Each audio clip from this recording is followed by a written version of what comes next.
inspiration. A foundation still important today.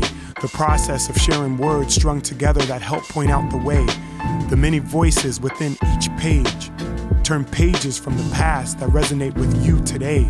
Turn pages today that create an escape within your mind. Turn pages that express a treasure within your tomorrow. Turn pages that hold a future for you to follow. We are turning pages.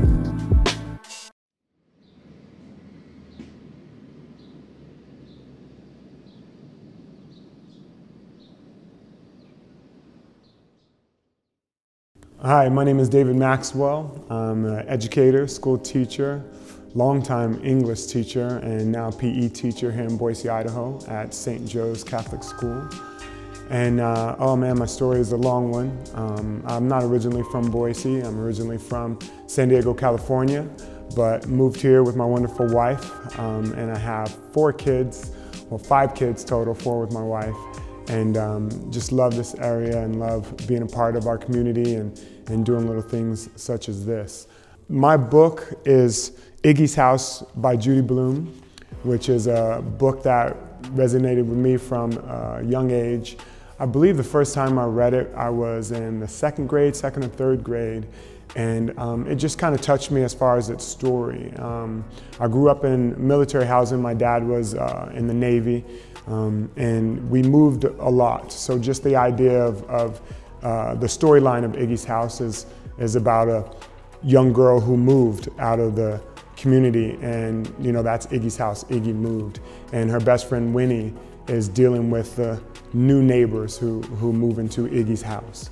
And so right away for me, just moving a lot, I was like, oh, this might be a book that I kind of like, and picking it up, it was so much more, because the individuals who move into Iggie's house are not like anyone else in the community, and they kind of get some pushback because of that. So right away, me connecting to those individuals who moved into Iggie's house, I went and finished the book, and I don't want to spoil it, but it's a great ending, just how people deal with people who are different than them, and I guess that's kind of like, you know, today. I mean, in a lot of things today, just being able to relate to others and getting to know them and learning from our differences and how cool diversity is. And I think that's one of the reasons why I love being a teacher, because I meet so many different people and I deal with so many different kids from different backgrounds, and I feel like I'm getting to know new people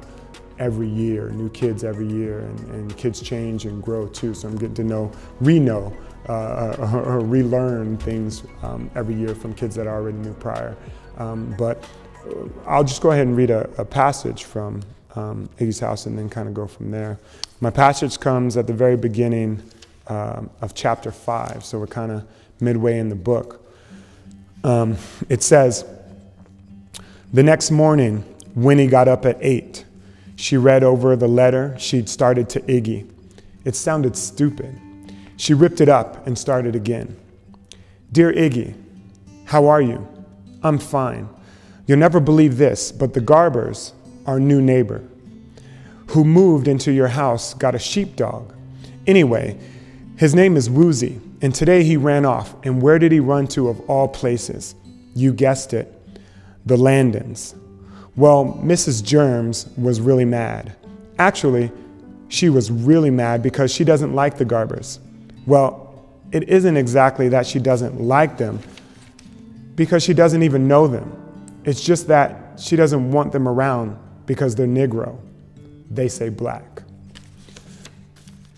So that particular part of the book kind of resonated with me, because when I moved, after reading this book, I moved from a very diverse neighborhood, which was military housing, where my parents lived together and my mom and dad divorced.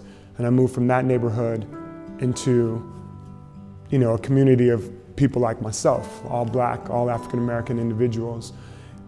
And I wasn't accepted right away, which was kind of, to me, weird because I'm black. And it wasn't because of my skin color, it was more because I was a lighter skin color, and mostly because I wasn't from the neighborhood. So, you know, I got a lot of pushback. And it kind of, took me right back to this book because I just read it right before. And, like I said, I don't want to tell too much that's in the book, but as a kid, it was really tough for me growing up trying to figure out my way with people who were like me. And I was always wondering why, I wasn't accepted or what particular things I needed to do to be accepted. And of course, some of those things weren't the best things to do, but you just want people to like you. And sometimes the things that they don't like about you, you can't change. Whether that be your skin color or your culture or just, family members or whatever the case may be, you can't change those things. Like if it were my characteristics or like my personality or something like that, maybe I can learn a new way to speak, or I can learn a new habit or pick up, new ways to treat others. But, I can't change my skin. I can't change being a male. I can't change my height. Well, you can grow, but you can't change certain things about you. And I feel that as people, we fight and we struggle with others to get to know us or to like us because of those things that we can't change. And just trying to get other people to see who you really are through those attributes that you have should be easy, but it's not. And that's what happens in this book. And the Garbers go through some situations, and Winnie herself, because she likes the Garbers, she wants to hang out with the Garbers, and mostly because they're in Iggie's house and she accepts them. She goes through some things as well just to get other people to accept her new neighbors. Actually, being an educator took me on many different paths. Growing up, I loved to read a lot. This wasn't the only book I read, probably one of the first, and then it took a while for me to get into some others. But loving to read and write took me into doing music. I actually love poetry, love writing poetry. I have lots of poetry that no one has ever heard. I don't know if that's a good thing or bad thing, Emily Dickinson kind of style, but I just enjoy writing, and it got me into music. So I do a lot of hip hop music.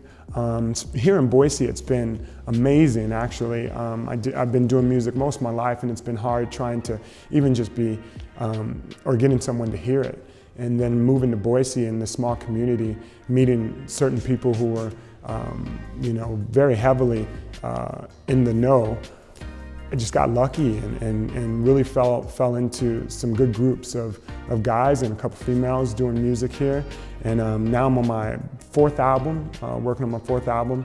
And our last album, in my opinion, was probably one of the best because we touched on a lot of different issues. Issues of just being,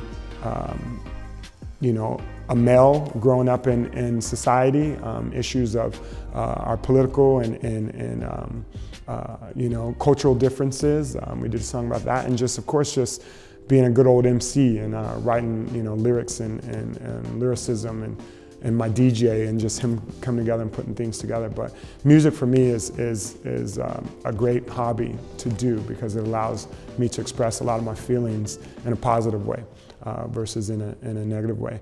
And I guess just bringing that back to reading and literature. There's so many words and so many things that you can learn through books and through poetry and through music. I mean, you can strip a beat off of any music and it becomes poetry, and that's what ties me into reading. I read all the time. So if you like this story and my story, pick up Judy Blume's Iggie's House and read it for yourself and just figure out if you can make a connection in what you've gone through in your life today and see if the character of Winnie appeals to you. So my name is David Maxwell, again, educator and teacher here in Boise, Idaho, and this is my story, Iggie's House by Judy Blume.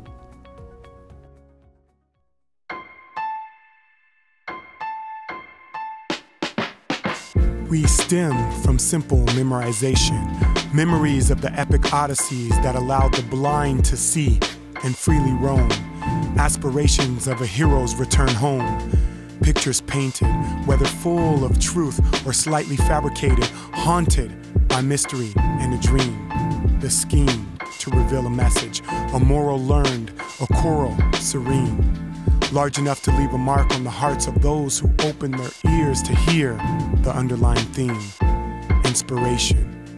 A foundation still important today, the process of sharing words strung together that help point out the way, the many voices within each page, the relationship between character and reader, storyteller, narrator, business owner to a teacher, musician, filmmaker, politicians, and a variety of leaders, breeding braids and waves that weave tales, webbed together to connect a community. Pages, one by one, are turning in unity. Over years, from parchment and scroll to a bind, we find new enlightenment from the old. A gift from a mere book, soup that warms the soul, or an impact on a mind that seeks purpose, a ripple from a pebble that dives under the surface. From off the shelf, we carry a compass, the blueprint of navigation to our circumference. With wisdom at the steering wheel, we will always feel accomplished. Peel back the cover, discover the scent of borrowed time. Turn pages from the past that resonate with you today. Turn pages today that create an escape within your mind. Turn pages that express the treasure within your tomorrow. Turn pages that hold a future for you to follow. We are turning pages.